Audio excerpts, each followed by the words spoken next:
திருப்திங்கிறது வந்து அவன் என்ன இருக்குங்கிறதில்ல, அவன் இருக்கிறதுல எனக்கு என் மனசு திருப்தி அடையிற போதும்னு சொல்லுதா, அதுதான். அதுக்கு உண்டாகணும்னா மன்னாவோடு இறசிய பூசி, மன்னாவோடு எல்லாத்தையும் மன்னா கூட சேர்த்து உனக்கு ஃபர்ஸ்ட் மன்னாவா தான் இருக்கணும்.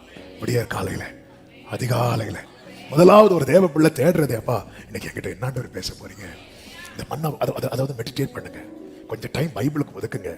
ஆமா, வசனம் கேட்டுட்டு உங்களை திருப்தி ஆக்குவார் இப்படி சொல்லி நீங்க க்ளோரி சொல்லிட்டு போறதுக்குலாம் அந்த டைம் நல்லா இருக்கும். ஆனால் ப்ராக்டிக்கல் உங்க லைஃப் மாறணும்னா இதை உட்கொள்ளுங்க. இதை மட்டும் வெறுத்துட்டு இதுக்கு டைம் இல்லைன்னு சொல்லி பகல் முழுவதும் முழுவதும் மறுநாளும் உனக்கு ஒரு காரியத்துல உற்சாகம் வந்துட்டுனா அதை நீ எவ்வளவு டேஸ்ட் பண்ற, அதுக்கு நீ எவ்வளவு டைம் ஸ்பெண்ட் பண்ற, அதுக்காக உன்னுடைய பலனை எவ்வளவு செலவழிக்கிற. ஆனால் அந்த மன்னாவை கொஞ்ச நேரம், அதுவும் பகல் முழுவதும் முழுவதும் இல்லை, காலையில கொஞ்ச நேரம், காலையில கொஞ்ச நேரம். ஆமே, நீ காலையில எழும்பி வா, வந்து நீ காலையில எழும்புறதற்கு முன்னாடியே ஆமே நைட்டு பனி பெய்யும் போதே மன்னா வந்துடும். அதன் அர்த்தம் என்ன தெரியுமா? நான் கண்ணு திறக்கும் போது மன்னா ரெடியா இருக்கும். நான் போய் அதை எடுத்து கொண்டு வந்து ஆண்டவர், நான் அதை அப்பமா சுடும்போது ஆண்டவர் அதை டேஸ்ட் ஆக்குறதுக்கான கிருபையை தந்துட்டே இருப்பான்.